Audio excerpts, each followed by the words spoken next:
La Voz de América presenta.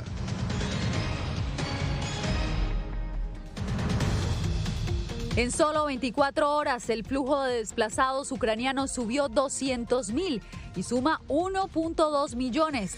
Ataque a la planta nuclear más grande de Europa genera reunión extraordinaria del Consejo de Seguridad. Además, en exclusiva con La Voz de América, el primer ministro de Noruega no descarta enjuiciamiento a Rusia y Vladimir Putin por presuntos crímenes de guerra. Y un grupo de ecuatorianos residentes en Ucrania regresan a su país y se reencuentran con sus seres queridos.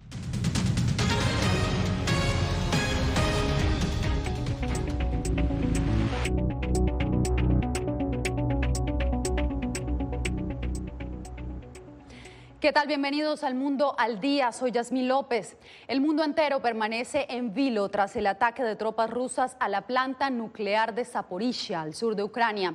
Hasta el momento, Rusia ha lanzado alrededor de 500 misiles desde el inicio de la invasión de Ucrania. Así lo reporta el Departamento de Defensa de Estados Unidos. Entre tanto, los ataques de tropas rusas en varias ciudades de Ucrania se intensifican al cumplirse la 9ª jornada de invasión. La destrucción masiva ha provocado un flujo continuo de desplazados, principalmente en Polonia. En esta frontera justamente nos conectamos con Philip Crowder, periodista de la agencia de prensa asociada. Philip, cuéntanos cuál es el panorama en este momento.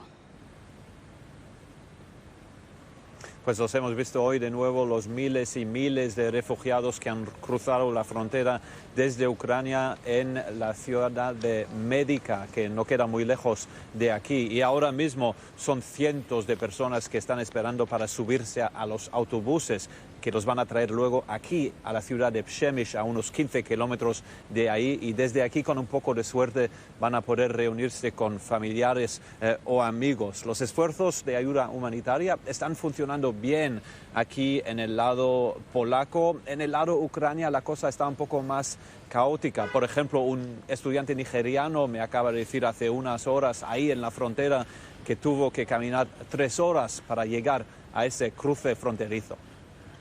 Justamente sobre la crisis humanitaria te quería hablar, Philip. ¿Cómo se proyecta en los próximos días? ¿Qué dicen las autoridades? Pues esta crisis humanitaria va a ser peor en los próximos días y muy probablemente también en las próximas semanas. Según la Agencia de Refugiados de la ONU, han sido 1,2 millones de refugiados que han salido, que han huido de Ucrania a los países vecinos como Hungría, Eslovaquia, Moldavia y principalmente Polonia. Ayer jueves fueron 165.000 personas que salieron de Ucrania, un poco menos que el día anterior y un número también más bajo que los 200.000 que huyeron de Ucrania el martes. Aquí en la estación de trenes que ven detrás mío, en la ciudad de Przemyśl, cerca de la frontera, hoy mismo han llegado otra vez cientos de refugiados de la capital, Kiev, pero también de otras ciudades como Lviv, en el oeste de Ucrania, y también desde Odessa, en el sur del país. Pues muchas gracias, Philip. Era Philip Crowder quien nos reporta desde Polonia. Bien, el Consejo de Seguridad de la ONU nuevamente se reunió de emergencia, esta vez tras el ataque contra la planta nuclear más grande en Europa. Celia Mendoza está en Naciones Unidas. Celia, ¿cuál es el peligro que representa este bombardeo a esta planta nuclear? Lo que realmente han asegurado las autoridades atómicas es que es fundamental mantener los niveles de estabilidad de este tipo de plantas. De otra forma, podríamos repetir lo que sucedió en 1996 en Chernóbil, en Ucrania, cuando se dio un accidente nuclear, lo que genera destrucción masiva, no solamente del ambiente, pero también de la vida humana, algo que sería catastrófico y podía dejar consecuencias no solamente para Ucrania, pero para toda Europa. Por la gracia de Dios, el mundo evitó por poco una catástrofe nuclear anoche. Todos esperamos para exhalar mientras observábamos cómo se desarrollaba la horrible situación en tiempo real. En medio de condenas y advertencias de la catástrofe que significaría un incidente nuclear en Ucrania, se reunió de emergencia el Consejo de Seguridad de la ONU luego de que varios proyectiles impactaran la planta nuclear de Zaporizhia, la más grande de Europa. Un proyectil impactó en el edificio y se produjo un incendio que después de un tiempo fue sofocado por la Brigada contra Incendios. Lo confirmamos a través de nuestros contactos por el regulador, pero también directamente en la planta. Pudimos confirmar que ningún sistema de seguridad cerca de los reactores había sido alcanzado por este proyectil. Así explicó la situación el director de la Agencia Internacional de Energía Atómica a los países miembros del Consejo de Seguridad, a quienes les preocupa el posible impacto en la creciente crisis humanitaria. Si a poco más de una semana del inicio del conflicto hay ya 1.2 millones de refugiados, las consecuencias humanitarias adicionales de un accidente radiológico que libere material radioactivo serían tan graves que resulte imperativo tomar todas las medidas preventivas que estén a nuestro alcance para evitar. Sin embargo, Rusia confirmó tener el control de la planta y dijo que todo era una mentira. La reunión de hoy es otro intento de las autoridades de Kiev de crear histeria artificial sobre lo que está sucediendo en Ucrania y sus patrocinadores occidentales están asistiéndolos. Deje de difundir mentiras. Usted sabe muy bien lo que está pasando allá. Mientras tanto, en Ginebra, durante el Consejo de Derechos Humanos, se aprobó una resolución para empezar y trabajar con una comisión independiente de investigación que viajará al terreno y tratará de determinar exactamente qué está sucediendo después de la agresión de Rusia a Ucrania. Gracias, Celia, por el reporte. Bien, y ante el avance de las tropas rusas en Ucrania, Occidente permanece unido. El Consejo de Asuntos Exteriores de la Unión Europea se reunió de manera extraordinaria con el secretario de Estado de Estados Unidos.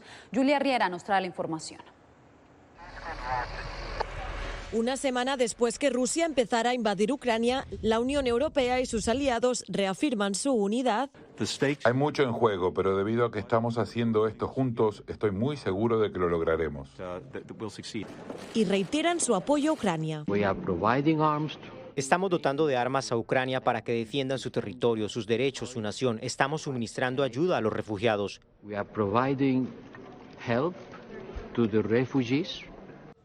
En una reunión extraordinaria dirigida por el alto representante del bloque europeo, Josep Borrell, y en la que también ha participado de manera virtual el canciller ucraniano, líderes mundiales han analizado los últimos acontecimientos ocurridos en Ucrania y han exigido al presidente ruso Vladimir Putin que cese la ofensiva militar.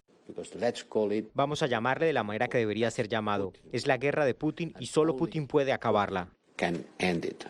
Tras el encuentro, Borrell también destacó que el bloque y sus aliados procuran evitar que los oligarcas rusos escapen de sanciones impuestas recientemente y acelerar la transición de la energía verde para reducir la dependencia energética de Rusia.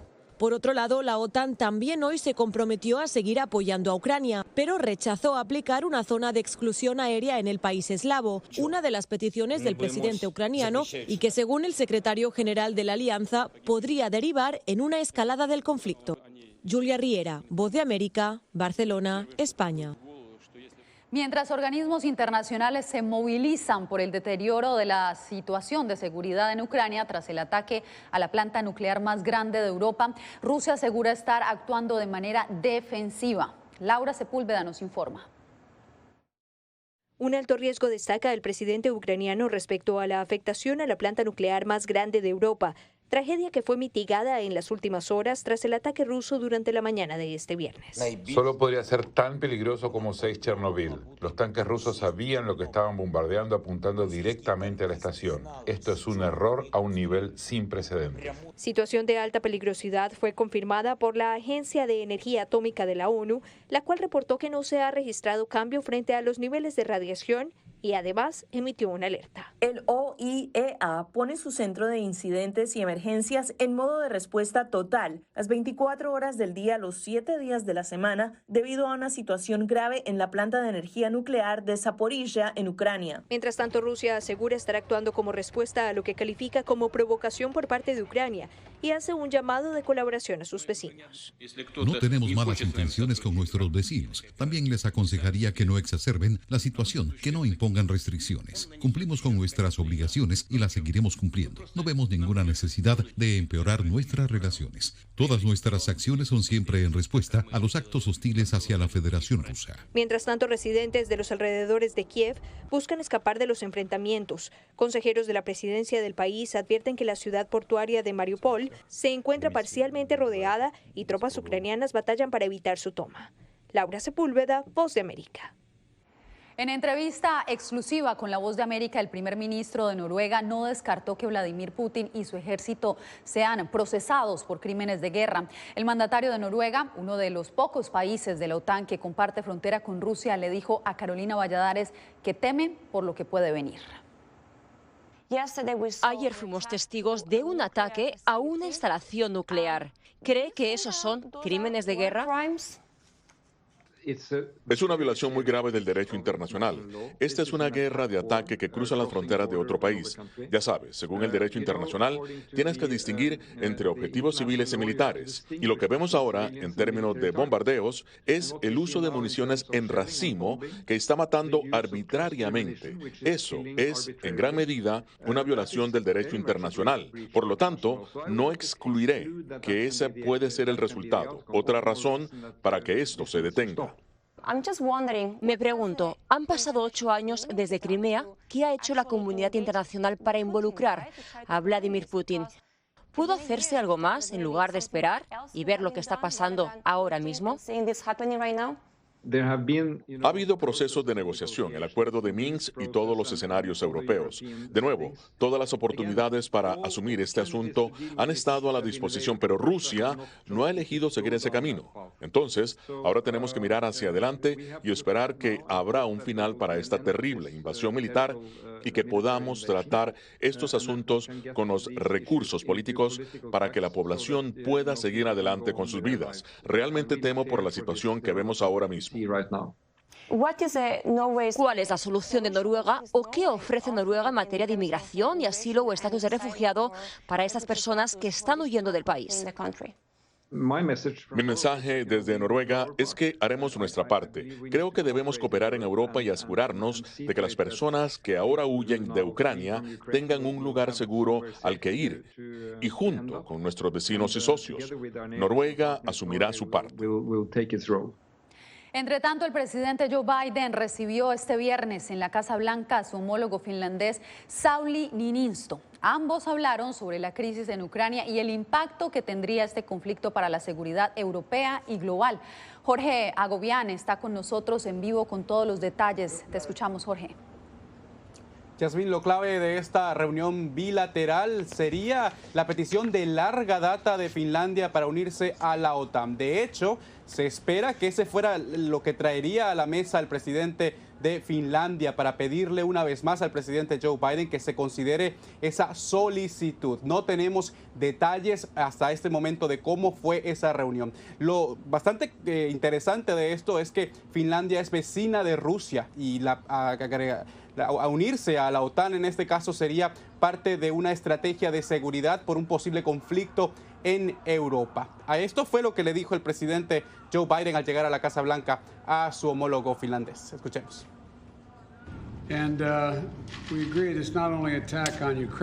Estamos de acuerdo en que no es solo un ataque a Ucrania, es un ataque a la seguridad de Europa y la estabilidad de la paz mundial. Y Finlandia es un socio importante para Estados Unidos, un fuerte socio de defensa, socio de la OTAN, especialmente en el fortalecimiento de la seguridad en las áreas del Mar Báltico. Estamos comprometidos a ayudar a Ucrania a defenderse y apoyar las necesidades humanitarias del pueblo ucraniano. Por otro lado, ante los ataques de Rusia a plantas nucleares en Ucrania, pues la pregunta es si Estados Unidos consideraría eso como crímenes de guerra. La portavoz de la Casa Blanca aseguró durante esta jornada que esa es una determinación que continúa en curso en la Casa Blanca. Es un proceso en curso. No hemos establecido conclusiones. Es una revisión legal en un proceso que pasa por la administración. Lo que diré es que los ataques intencionales contra civiles o bienes civiles se considerarían crímenes de guerra. incluso mientras lo continuamos evaluando. Y en el frente humanitario, Estados Unidos ofreció estado de protección temporal a los ucranianos que están en territorio estadounidense y que estuvieron aquí hasta el 1 de marzo de este año. Lo hizo Estados Unidos de manera récord si se consideran otros casos de TPS que ha ofrecido Estados Unidos en los últimos años y meses. Se estima que son 75,000 los ucranianos que se podrían beneficiar de esta medida humanitaria. Yasmín. Y los que podrían estar en camino a Estados Unidos. Muchas gracias, Jorge. Y usted quédese porque al volver, ecuatorianos que lograron salir de Ucrania se reencuentran con sus seres queridos en el aeropuerto de Quito.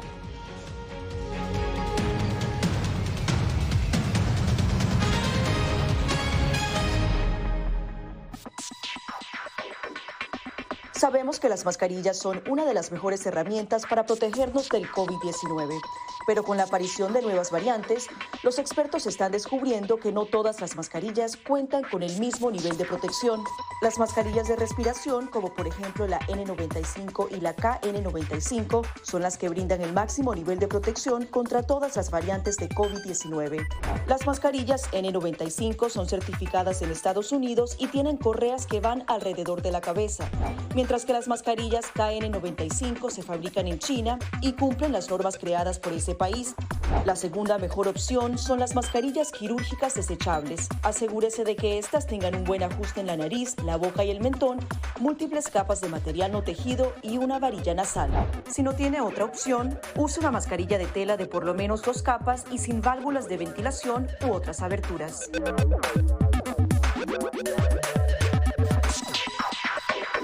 Antes de tocar la mascarilla, límpiese las manos con un desinfectante a base de alcohol o con agua y jabón y compruebe que la mascarilla no tenga roturas o agujeros. Para una mascarilla de tela, ajústela de manera que cubra la boca, nariz y barbilla sin dejar huecos a los lados y coloque las tiras por detrás de su cabeza o de sus orejas. Para una mascarilla médica, verifique que el lado de la mascarilla corresponde a la parte superior. Este suele ser el lado que tiene la tira de metal. Determine cuál es la parte interior, normalmente la parte blanca. Ajústese la mascarilla en la cara de modo que cubra la nariz, boca y barbilla, asegurándose una vez más de que no haya huecos entre su cara y la mascarilla. Coloque las tiras por detrás de su cabeza u orejas y ajuste la tira de metal para que se amolde a la forma de la nariz. Finalmente, antes de quitarse la mascarilla, lávese las manos con un desinfectante a base de alcohol o con agua y jabón.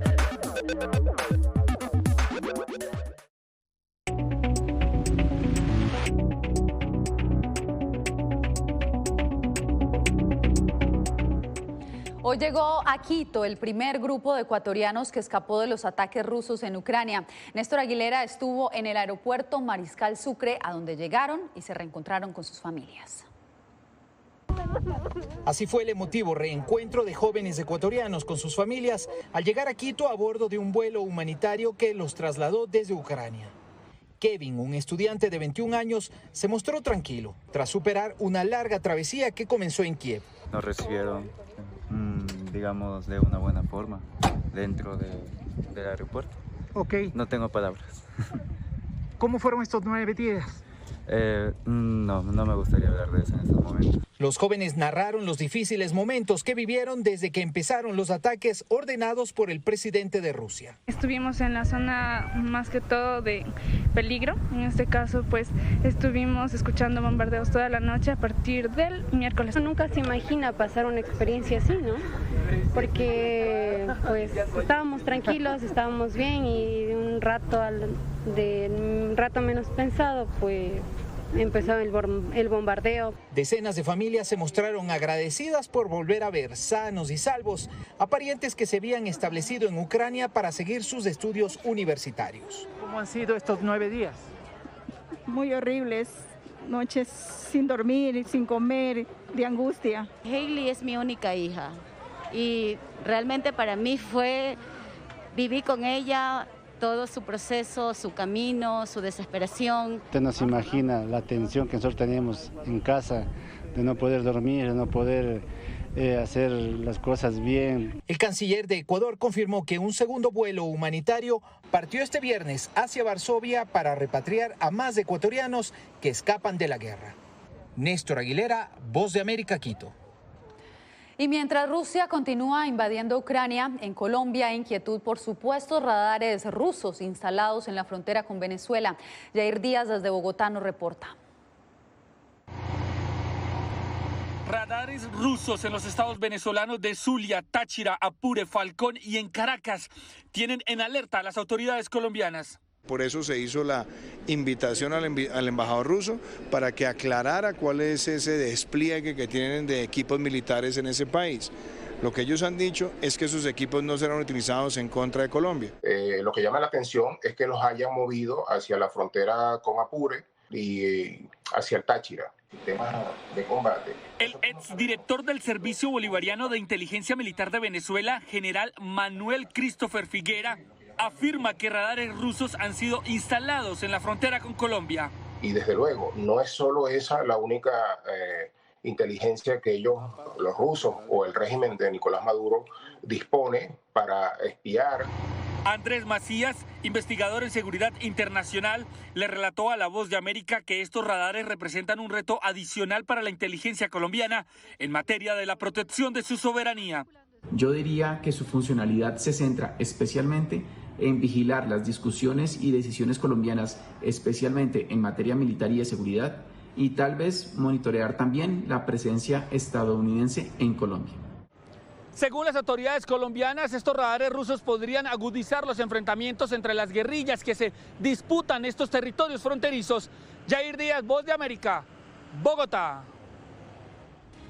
Al regresar, el drama que viven familias latinas por una orden de desalojo de un edificio de apartamentos en Miami.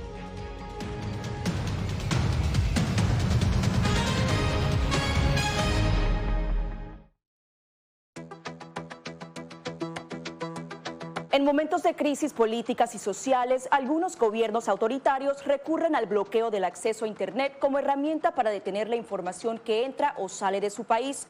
No obstante, existen algunas alternativas que te ayudarán a continuar conectado a la red a pesar de la censura oficial. Una de las más efectivas es el VPN o red virtual privada por sus siglas en inglés. La VPN pretende simular que la persona está en otro lugar del mundo y no en el país que esté restringiendo el acceso a Internet, de manera que es incapaz de detectar esa conexión interna y así se puede utilizar Internet con normalidad. Las ofertas de VPN en el mercado son muchas y las puedes buscar escribiendo las iniciales VPN en los motores de búsqueda, pero es importante descargarla o adquirirla antes de perder la conexión al Internet. Aquí te ofrecemos algunas opciones.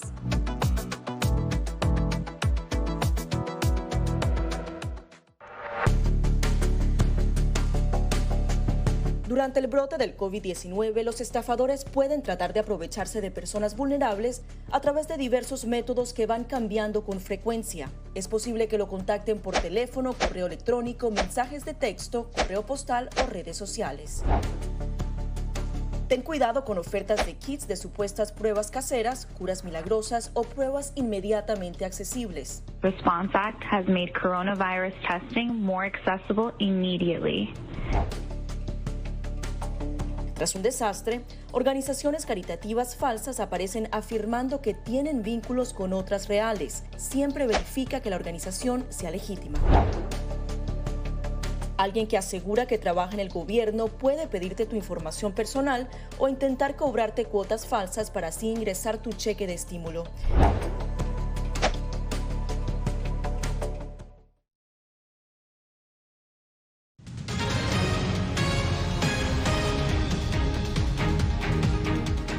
Actualizamos la información en El Mundo al Día. En Miami, familias latinas deben desalojar sus viviendas porque el edificio donde reside presenta fallas estructurales. Anthony Belchi nos cuenta que ellos tienen 48 horas para abandonar sus viviendas y que los elevados precios de alquileres en Miami les complica la búsqueda de casa nueva. Hace 2 días que Adalinda recibió un aviso. En 48 horas tenía que abandonar su apartamento de Miami por aparentes problemas en la estructura del edificio. Hoy se cumple el plazo y la hondureña teme quedarse sin hogar porque no encuentra una renta asequible. Tenemos 15 años de estar aquí y no les importó al dueño botarlos y no tenemos a dónde irlos. Los dejaron así en la calle. No es justo. Al igual que ella, el resto de inquilinos también deben abandonar sus hogares. Denuncian que el dueño no se ha preocupado de cuidar el edificio. Ahora es inhabitable y está intentando vender el terreno, aprovechando que los precios de bienes raíces están al alza. Se tienen que ir, saquen todo lo que puedan y váyanse. Y sin nada, imagínate, y nosotros con los niños, ¿a dónde vamos a agarrar? Miami ya es la ciudad más cara para rentar de todo Estados Unidos, por delante de Nueva York o San Francisco. Según Samper, la inmobiliaria con más propiedades en alquiler. En un año, el precio por un apartamento de un cuarto ha incrementado casi un 40% de media. Nosotros estamos buscando apartamentos y para entrar a un apartamento son 5, 6, 7 mil pesos. Y necesitas crédito, necesitas prueba de todo. Piden mucho. Se toma tiempo en un proceso también. Los hispanos que suelen trabajar en economías informales son los más afectados. Con sueldos más bajos e inestables, vivir en las grandes ciudades cada vez es más difícil.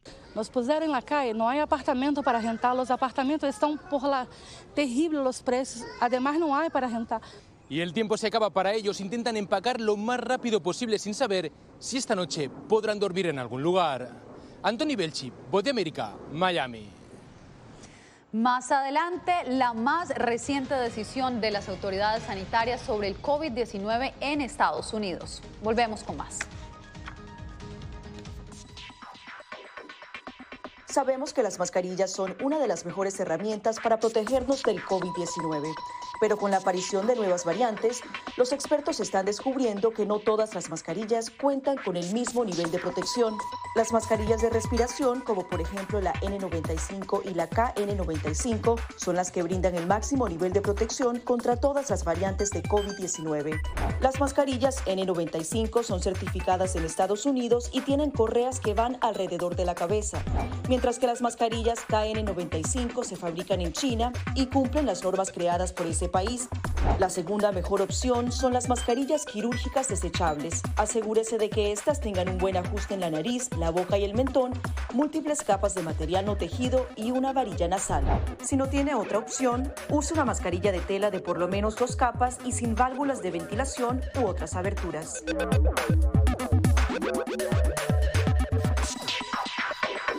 Antes de tocar la mascarilla, límpiese las manos con un desinfectante a base de alcohol o con agua y jabón y compruebe que la mascarilla no tenga roturas o agujeros. Para una mascarilla de tela, ajústela de manera que cubra la boca, nariz y barbilla sin dejar huecos a los lados y coloque las tiras por detrás de su cabeza o de sus orejas. Para una mascarilla médica, verifique que el lado de la mascarilla corresponde a la parte superior. Este suele ser el lado que tiene la tira de metal. Determine cuál es la parte interior, normalmente la parte blanca. Ajústese la mascarilla en la cara de modo que cubra la nariz, boca y barbilla, asegurándose una vez más de que no haya huecos entre su cara y la mascarilla. Coloque las tiras por detrás de su cabeza u orejas y ajuste la tira de metal para que se amolde a la forma de la nariz. Finalmente, antes de quitarse la mascarilla, lávese las manos con un desinfectante a base de alcohol o con agua y jabón. Más de 90% de la población en Estados Unidos ya tiene luz verde para dejar de usar mascarilla. El mandato de uso de mascarilla sigue vigente en algunas jurisdicciones del país, incluyendo en los sistemas de transporte público, y seguirá en vigor hasta el 18 de marzo. Los CDC revisarán esta normativa a fin de definir si es necesario seguir utilizándolas. Las autoridades sanitarias insisten en la necesidad de estar completamente vacunado para poder flexibilizar las restricciones y así evitar futuras mutaciones del COVID-19. Y ahora volvemos al panorama de la guerra en Ucrania. 9 días de conflicto dejan un escenario desolador al cual no se le ve un fin próximo. Estas son las imágenes de la guerra este viernes 4 de marzo. Miles de personas abordan un tren de evacuación de Kiev que se dirige a Lviv. En el centro vemos a una mujer que deja atrás a su ser querido, porque los hombres ucranianos tienen que quedarse para luchar en esta guerra. Niños llorando, mascotas, mujeres en Lviv esperando durante horas para abordar los trenes y así poder huir de los ataques rusos. De esta manera nos despedimos.